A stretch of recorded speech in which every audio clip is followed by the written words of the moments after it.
உங்கள் துஆக்கள், அதாவது பிரார்த்தனைகள், இப்போதும் விண்ணை நோக்கிச் சென்று அங்கிருந்து பதில் கிடைக்காமல் திரும்பி வருகிறதா? மனதில் ஒரு பாரம், ஒரு ஏக்கம், ஏன் என் வேண்டுதல்கள் மட்டும் ஏற்கப்படுவதில்லை என்ற கேள்வி உங்களை வாட்டுகிறதா? அப்படியென்றால் இந்த வெள்ளிக்கிழமை ஒரு புதிய அத்தியாயத்தை தொடங்கப் போகிறது என்றே சொல்லலாம். பள்ளிவாசலுக்குள் நீங்கள் நுழையும் அந்த நிமிடம், ஜும்ஆ தொழுகைக்கு சற்று முன்னர் வெறும் 2 ரகத் மட்டும் தொழும் ஒரு 90 வினாடி வழிபாடு, உங்கள் பிரார்த்தனையை நேராக வானிலுக்கு பறக்க வைக்கும் ஒரு மாயத் திறவுகோலாக இருக்கலாம். ஆம், இது மாயமில்லை, அல்லாஹ்வின் வாக்கு. பள்ளிவாசலுக்குள் நுழைந்தவுடன் நாம் தொழாத அந்த 2 ரக்கத். ஆம், இதுதான் நாம் பெரும்பாலும் அலட்சியப்படுத்தும் ஒரு முக்கியமான சுன்னத். இந்த ஒரு சிறு செயல் உங்கள் துஆக்களின் தலைவிதியையே மாற்றும் சக்தி கொண்டது என்றால் நம்ப முடிகிறதா? இது ஏதோ ஒரு சாதாரண சுன்னத் அல்ல நண்பர்களே. இதுதான் தஹிய்யத்துல் மஸ்ஜித், அதாவது பள்ளிவாசலுக்குச் செய்யும் ஒரு வணக்கம், ஒரு மரியாதை. நமது அன்புக்குரிய நபி ஸல்லல்லாஹு அலைஹி வஸல்லம் அவர்கள் மிகத் தெளிவாகக் கூறியுள்ளார்கள், உங்களில் ஒருவர் பள்ளிவாசலில் நுழைந்ததும் அவர் உட்காரும் முன் 2 ரக்கத் தொழ வேண்டும். புகாரி 444, முஸ்லிம் 714. இந்த ஹதீஸின் ஆழத்தை நாம் புரிந்து கொள்ள வேண்டும். பள்ளிவாசல் என்பது அல்லாஹ்வின் வீடு. அங்கே நாம் நுழையும் போது வெறும் ஒரு கட்டிடத்திற்குள் நுழைவது போல இல்லாமல், ஒரு புனிதமான இடத்திற்குள், இறைவனின் சன்னதிக்குள் நுழைகிறோம் என்ற உணர்வுடன் நுழைய வேண்டும். இந்த 2 ரகத்துகள் நாம் இறைவனுக்குச் செலுத்தும் முதல் மரியாதை. நாம் அந்த இடத்திற்கு வந்தவுடன் நம் உடல், மனம், ஆன்மா அனைத்தையும் இறைவனின் நினைவுக்குக் கொண்டு வந்து இந்த 2 ரகத்துகள் மூலம் நம்மை தயார்படுத்திக் கொள்கிறோம். இது நம் உள்ளத்தை தூய்மைப்படுத்தி வெளி உலகக் கவலைகளில் இருந்து நம் கவனத்தை இறைவனின் பக்கம் திருப்புகிறது. மேலும் ஜும்ஆ நாளில் இந்த 2 ரகத் கூடுதல் புனிதம் பெறுகிறது. ஏனெனில் ஜும்ஆ நாள் என்பது முஸ்லிம்களுக்கு வாராந்திர பெருநாள் போன்றது. இந்த நாளில் நாம் செய்யும் ஒவ்வொரு நல்லமலுக்கும் பல மடங்கு நன்மை உண்டு. அப்படிப்பட்ட ஒரு சிறப்புமிக்க நாளில் அல்லாஹ்வின் இல்லத்திற்குள் நுழையும் போது இந்த தஹிய்யத்துல் மஸ்ஜித் தொழுவது உங்கள் ஆன்மீக பயணத்திற்கு ஒரு வலுவான தொடக்கத்தை கொடுக்கும். நபித்தோழர்கள் நமக்கு மிகச் சிறந்த முன்மாதிரிகள் இல்லையா? அவர்களில் ஒருவரான அபூதர் ரலியல்லாஹு அன்ஹு அவர்கள் அறிக்கை செய்த ஒரு ஹதீஸை பாருங்கள். வெள்ளிக்கிழமை பள்ளிக்குள் கால் வைத்தவுடன் நான் 2 ரகத் தொழுவேன். அதன் பிறகு ஜும்ஆ தொழுகையை நோக்கி அமர்வேன். புகாரி 1162. இந்த ஹதீஸ் எவ்வளவு தெளிவானது பாருங்கள். அபூதர் ரலியல்லாஹு அன்ஹு அவர்கள் பள்ளிவாசலுக்குள் நுழைந்ததும் உடனே இந்த 2 ரக்கத்துகளை தொழுதுவிட்டுத்தான் அமர்ந்திருக்கிறார்கள்.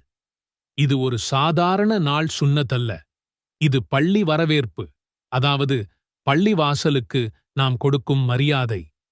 இந்த மரியாதையைச் செலுத்துவதன் மூலம் நாம் அல்லாஹ்விடம் ஒரு சிறப்பு பிணைப்பை ஏற்படுத்துகிறோம். இந்த 2 ரகத்துகள் நம்மை பாவங்களிலிருந்து சுத்திகரிக்கும் ஒரு வாய்ப்பாகவும் அமைகிறது.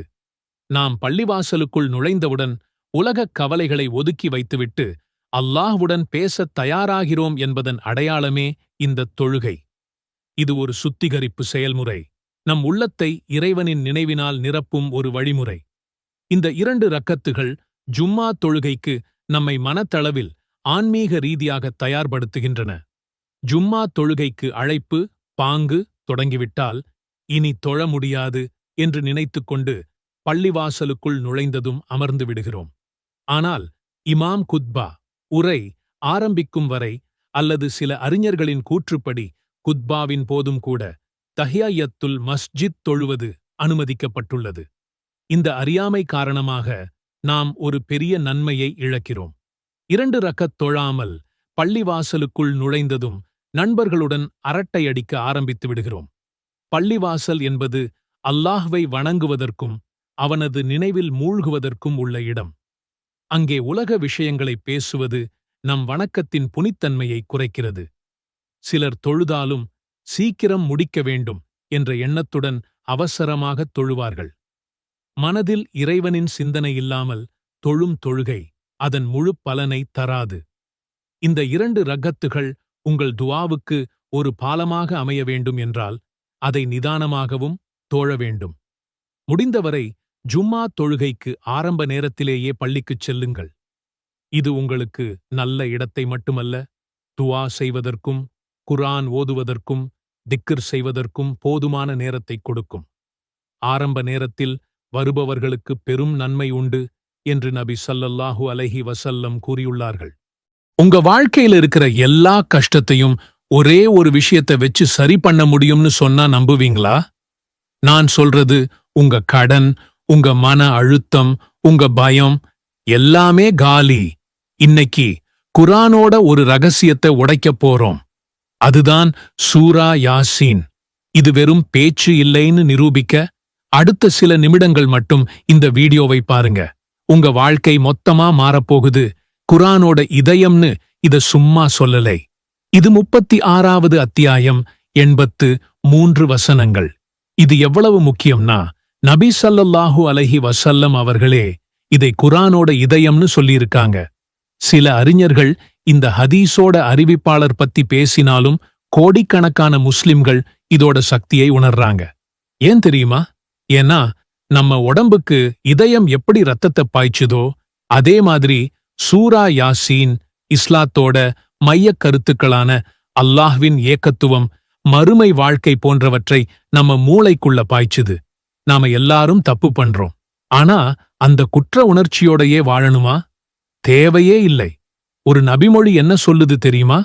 யார் ராத்திரியில அல்லாஹ்வுக்காக மட்டும் சூரா யாசீனை ஓதுறாரோ அவரோட பாவங்கள் மன்னிக்கப்படுது. அடடா, ஒரு புது தொடக்கம். அல்லாஹ்வின் கருணையை நாடி அவனுடைய வார்த்தைகளை ஓதுவது பாவ மன்னிப்புக்கு ஒரு சரியான வாய்ப்பு. உங்க ஒவ்வொரு நாளையும் ஜெயிக்கணுமா? அப்போ காலையில எந்திரிச்சதும் முதல் வேலையா சூரா யாசீனை ஓதுங்க. அன்னைக்கு முழுக்க உங்க தேவைகள் எதுவா இருந்தாலும் அதுதானா நிறைவேற்றப்படும்னு சொல்லப்படுது. சில அறிவிப்புகள் பலவீனமானவை என அறிஞர்கள் கூறினாலும் ஒரு விஷயத்தை யோசிங்க. உங்க நாள் இறைவனோட வார்த்தைகளோட தொடங்குனா அதைவிட பெரிய பாதுகாப்பு என்ன இருக்கு? உங்க லிஸ்டை அல்லாஹ் கிட்ட கொடுங்க, மிச்சத்தை அவன் பார்த்துப்பான். வாழ்க்கையோட மிக கடினமான ஒரு தருணம், மரணம்.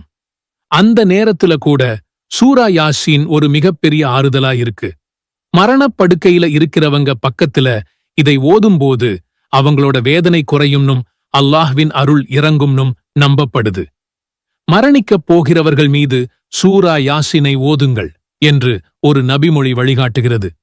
அந்த கடைசி நிமிடத்துல கிடைக்கிற இதைவிட பெரிய பரிசு என்ன இருக்க முடியும்?